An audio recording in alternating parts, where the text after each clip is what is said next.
Okay, so danger. We call out danger.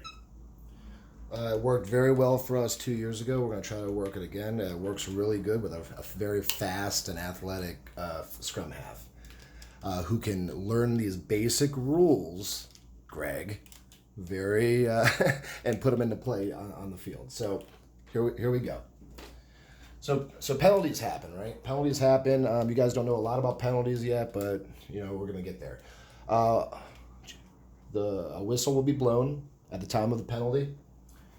The sir signifies that it is a penalty by raising his hand towards the team that will be receiving the ball from the penalty at an angled arm. There are other arm positions to be aware of, like this.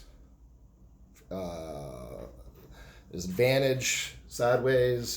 This is what free kick. There's a few different ones. There's one straight up in the air to mark going into touch and into the try zone. But just know, for danger, step one, we care about hearing the whistle. And I don't care what whistle it is. This is what we're going to do with our scrum half every single time there is a whistle. Since you guys don't know all these different penalties and stuff yet, we do know what a whistle sounds like. So at the time of the whistle, no matter what the hell is going on, go get the ball, Greg. ASAP.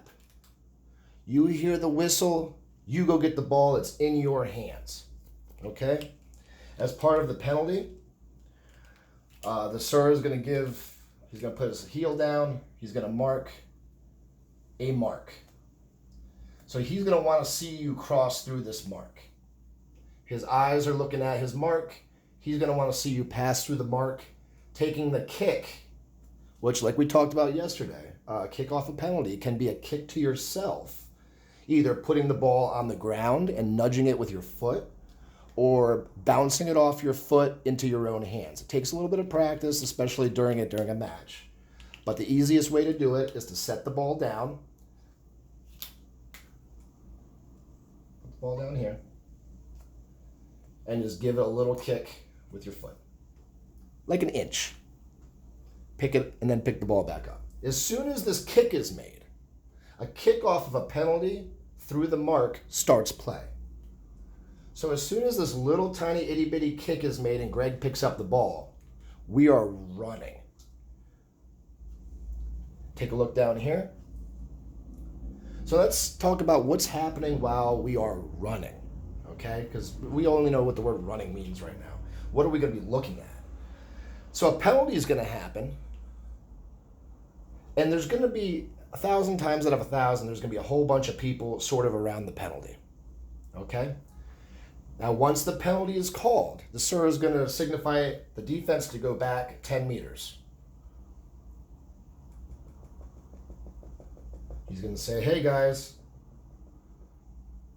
you are right here, but I need you to go back 10 because of the penalty.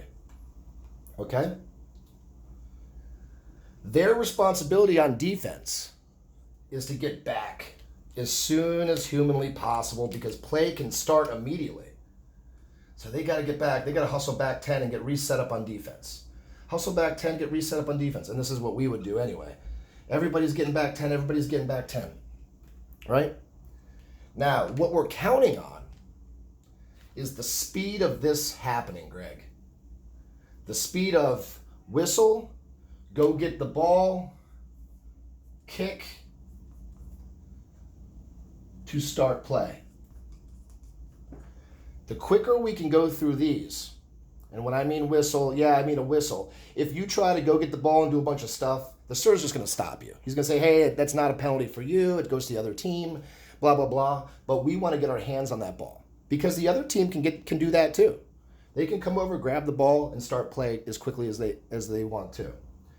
So if we get the ball, we give ourselves a few more seconds to let these guys go back. Now, you can't throw the ball. If you ever are holding on to the ball and a penalty happens and you throw it somewhere, you're delaying the game and you're going to cause a penalty for yourself. You'll give the ball right back. So the only thing that I ever do is I hold on the ball as a scrum half. I listen for what that penalty is. If it's my penalty, I can go. I can kick it and go. Kick, little tiny kick to myself and go. If it is not my penalty, and I made a mistake, which is understandable because you guys are just developing, and the sir is going to understand that too. If you try to run through this and it's not your penalty, let's say he's got his arm up the other way, pointing that the ball goes to the defense, and you make a mistake. All he's going to do is say, hey, bring it back. It's their ball. So you just kind of leave it behind your foot, maybe put it like back here, back here somewhere, and make these idiots go get it. Now, back to this. Penalties called. We hear the whistle. Greg went to go get the ball. He's about to kick it to start. He kicks it to start. Let's say this is Greg right here. What is happening when people, human beings, are running backwards? You see they're what? They're back, right? So we can take advantage of that. Because they have to go back 10, they are not allowed to make a defensive play within the space. If they do, they're back 10 again. So we can count on that. Greg, you could technically run directly into this guy before he's back 10, make him make a tackle, and then they would have to go back 10 again. This guy knows he can't make a play. So he's probably even going to try not to tackle you. So as danger happens, and you're danger, letting all our guys know that you need support coming with you. Danger, find a hole and go.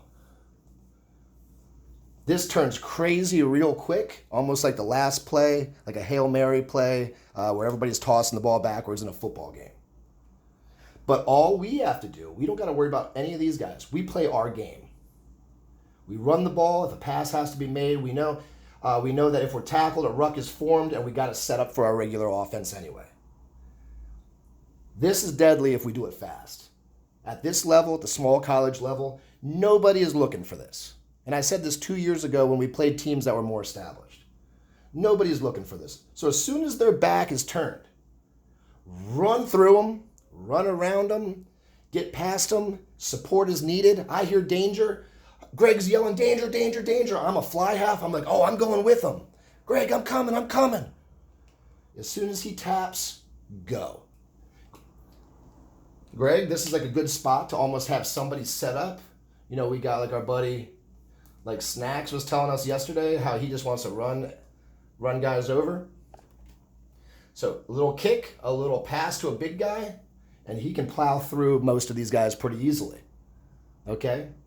By doing that, it's going to take multiple guys to tackle him, causing us to have overloads somewhere on the field. As you identify overloads, you can find space to run into, space to score from.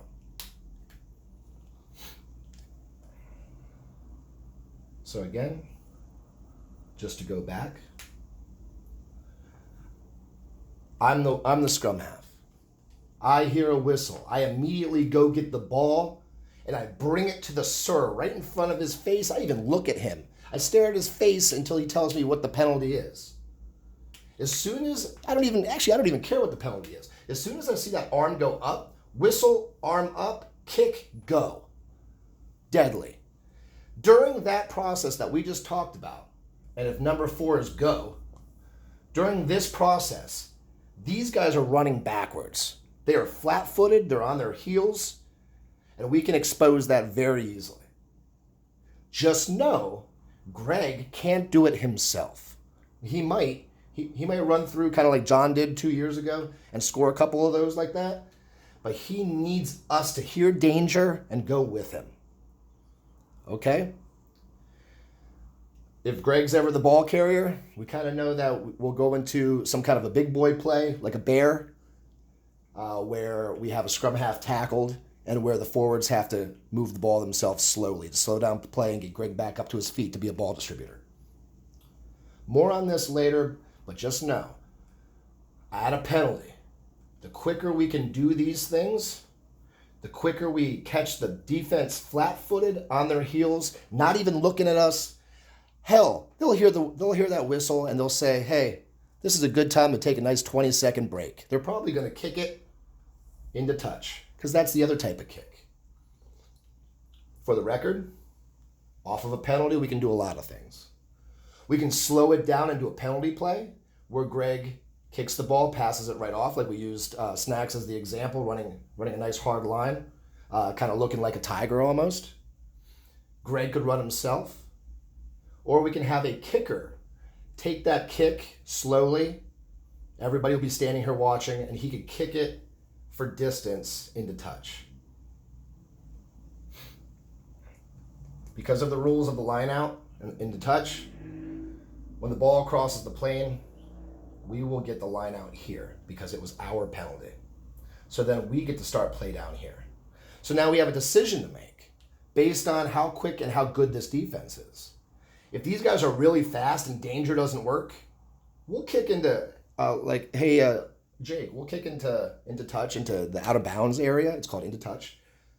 We'll do that to set up a line out like you guys were seeing yesterday from here instead of way back here. So again, decision making. A lot of that will come from me. You'll hear me scream danger, danger, danger. You'll hear me say like kick or something. You'll hear me call something from the play or from the sideline. To summarize, danger. Upon hearing danger, we're listening for the whistle. As soon as I hear the whistle, I'm getting that ball. As soon as I get the ball, I'm kicking the start through the mark, and I'm going. I'm calling, if I'm Greg, I'm calling danger, danger, danger. I'm bringing all my boys with me. If I could do it quietly, that will work too. Like, hey, I got 3 guys right behind me. Hey, danger, danger, danger.